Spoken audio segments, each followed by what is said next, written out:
दोस्तों, क्या आप जानते हैं एक मसीही विश्वासी के लिए रोज सुबह प्रार्थना करना और बाइबल का वचन पढ़ना कितना ज़्यादा ज़रूरी है। जी हाँ दोस्तों, अगर आप एक विश्वासी हैं तो आपके लिए रोज़ सुबह उठकर प्रार्थना करना और बाइबल का वचन पढ़ना बहुत ही ज़्यादा ज़रूरी है। लेकिन कई बार ऐसा होता है कि विश्वासी लोग प्रार्थना तो करते हैं, बाइबल के वचन को सही रीति से नहीं पढ़ पाते हैं या उन्हें पता नहीं चलता है कि रोज़ सुबह उठकर हमें किन वचनों को पढ़कर दिन की शुरुआत करनी चाहिए। तो आज के इस वीडियो के माध्यम से मैं बाइबल में से 3 ऐसे वचन आपको बताने जा रहा हूँ। इन तीनों वचनों को आपको डेली सुबह उठकर पढ़ना है और इन वचनों के अनुसार पूरे दिन अगर आप चलेंगे, अपने जीवन को चलाएंगे, तो आपके जीवन में परमेश्वर की आशीष, परमेश्वर का जो अनुग्रह है वो आएगा। आपके परिवार में शांति आएगी, आपके परिवार की हर एक ज़रूरतों को परमेश्वर की ओर से पूरा किया जाएगा और प्रभु के साथ चलने में आपको एक सामर्थ्य मिलेगा। पूरे दिन अगर आप ये 3 वचन पढ़ने के बाद प्रार्थना करते हैं तो आपका पूरा दिन इतना अच्छा जाएगा कि आप सोच भी नहीं सकते। अगर आप एक विश्वासी हैं, उसके बाद भी आपके जीवन में परेशानी है, दुख है, बीमारी है, मुसीबत है, आपके जीवन से ये चीज़ें नहीं हट रही हैं, तो आज के बताए गए 3 वचनों को ज़रूर आप पढ़ना, इसके अनुसार प्रार्थना करना और उसके बाद आप देखेंगे आपके जीवन में से हर एक परेशानी को परमेश्वर दूर करेगा। लेकिन सबसे इंपॉर्टेंट बात यही है मेरे प्रियो, जब आप इस वचन को पढ़ते हैं तो केवल इसको पढ़कर नहीं जाना है, परंतु इसके अनुसार जीवन जीना भी बहुत ही ज़्यादा ज़रूरी है। तो आज मैं आपको बाइबल से 3 ऐसे मुख्य वचन बताने जा रहा हूँ जिसको हर सुबह उठते ही सबसे पहले आपको इन वचनों को पढ़ना है और उसके बाद प्रार्थना करना है। तो सबसे पहला जो वचन मैं आपके देना चाहता हूँ आपके लिए, और वो है नीति वचन की किताब और उसका 3 अध्याय वचन 5 और 6। जब नीति वचन 3 के 5 और 6 को हम पढ़ते हैं तो यहाँ पर इस प्रकार से लिखा है, तू अपनी समझ का सहारा ना लेना, वरन संपूर्ण मन से यहोवा पर भरोसा रखना। 6 में लिखा है, उसी को स्मरण करके सब काम करना, तब वह तेरे लिए सीधा मार्ग निकालेगा। मेरे प्रियो, परमेश्वर का यह वचन हमें याद दिलाता है कि जब हम यीशु मसीह पे विश्वास करते हैं और परमेश्वर के वचनों पे अपने जीवन को चलाते हैं तो हमारे लिए परमेश्वर पे भरोसा रखना बहुत ही ज़्यादा ज़रूरी है।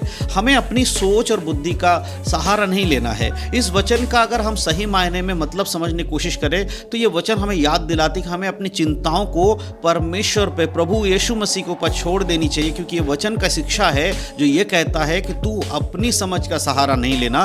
तो कई बार हमारे जीवन में प्रॉब्लम्स आती हैं, चिंताएं होती हैं। हो सकता है कि आपके जीवन में बहुत सारी चिंताएं, आप जब रात को सोए होंगे तो आपके मन में बहुत सारी बातों की विशेष में आप चिंता में रहे होंगे। सुबह उठकर परमेश्वर का यह वचन जब आप पढ़ेंगे तो ये आपको कहता है कि तू अपनी चिंताओं को प्रभु पर छोड़ दे और परमेश्वर पर भरोसा रख।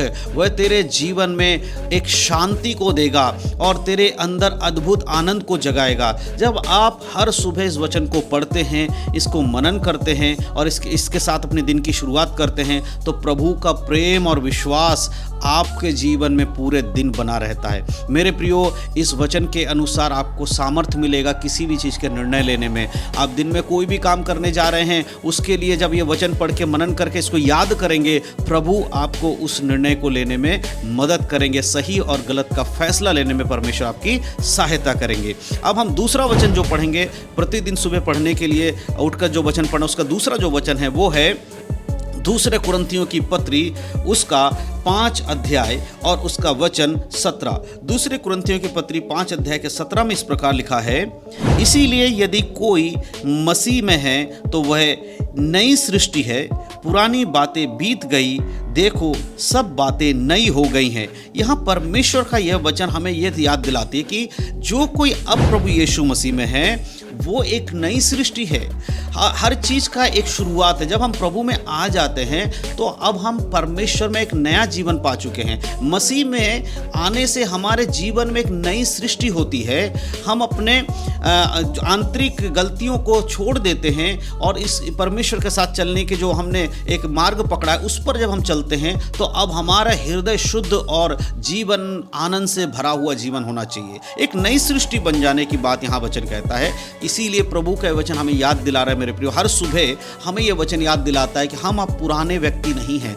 जब हम पहले जो काम करते थे अब हम वो काम नहीं कर सकते। जो काम आपने बीते दिन, यानी कि अगर आज सुबह आप ये वचन पढ़ रहे हैं तो कल आपने जो काम किया था वो आज आपको करने की जरूरत नहीं। यानी बुरे कामों की बात कर रहा हूं, यहाँ पर पाप की बात कर रहा हूं, संसारिक बातों की, जो संसार के लोग करते उन बातों की बात कर रहा हूं जिसमें बुराई होती है। अगर आपने ऐसा कुछ किया है, प्रभु कहता है उन सब को भूल जा, अब तू एक नई सृष्टि है, एक नया जीवन जीना है, दोबारा उन पापों को तुझे नहीं करना है। मेरे प्रियो, ये दूसरा वचन है जो हर विश्वासी को रोज सुबह उठकर पढ़ना चाहिए प्रार्थना से पहले, क्योंकि जब आप ये वचन पढ़ेंगे तो आपको ये वचन याद दिलाएगा कि आप कौन हैं और कैसा जीवन आपको जीना चाहिए। अब हम बात करेंगे तीसरे और अंतिम वचन की जो हर सुबह हर एक विश्वासी को पढ़ने की जरूरत है, और वो वचन है कुलुसियों की पत्री, उसका 3 अध्याय, उसका वचन 23 और 24। जब हम कुलुसियों की पत्री उसका 3 अध्याय 23 और 24 को पढ़ते हैं तो यहां पर इस प्रकार से लिखा है, जो कुछ तुम करते हो तन मन से करो,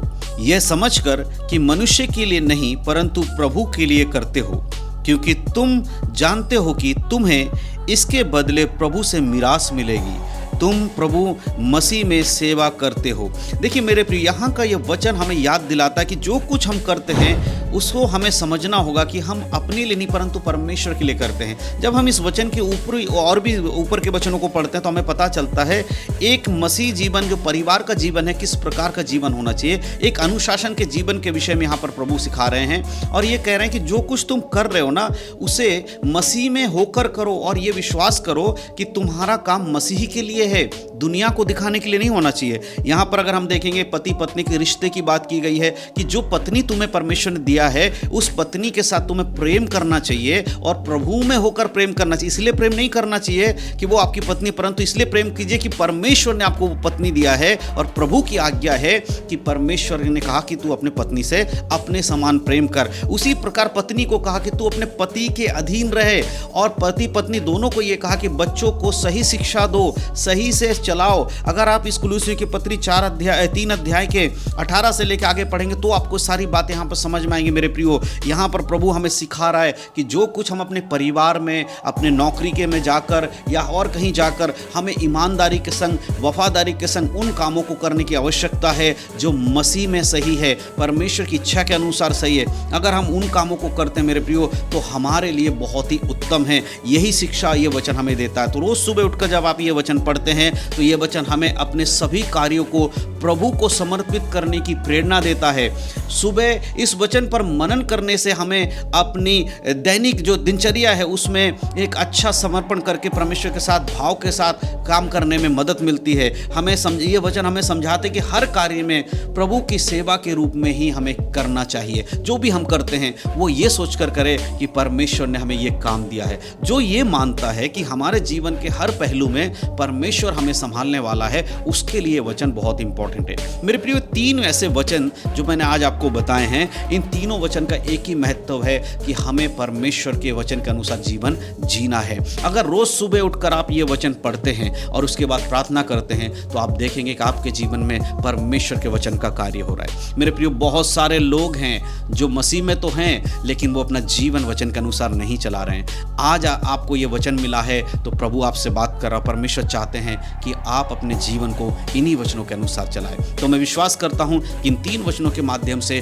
जो बातें मैंने आपको बताया आपको समझ में आया है कि एक मसीह व्यक्ति के लिए रोज सुबह उठकर ये 3 वचनों को पढ़ना क्यों बहुत ज़रूरी है, और केवल पढ़ना ही नहीं, इसके अनुसार जीवन जीना भी इसलिए ज़रूरी है कि अगर हम ऐसा करते हैं तो मसीह में हम आशीषित होंगे। तो इन सब बातों के द्वारा परमेश्वर आप सबको आशीष दे। वीडियो अपने मसीह भाई बहनों में ज़रूर शेयर करिएगा ताकि उन लोगों का भी इन वचनों के द्वारा आशीष मिले, उनको भी और उनके परिवार में परमेश्वर के नाम का महिमा हो पाए। तो परमेश्वर आप सबको आशीष दे। यीशु मसीह के नाम में सबको जय मसीह की। God bless you.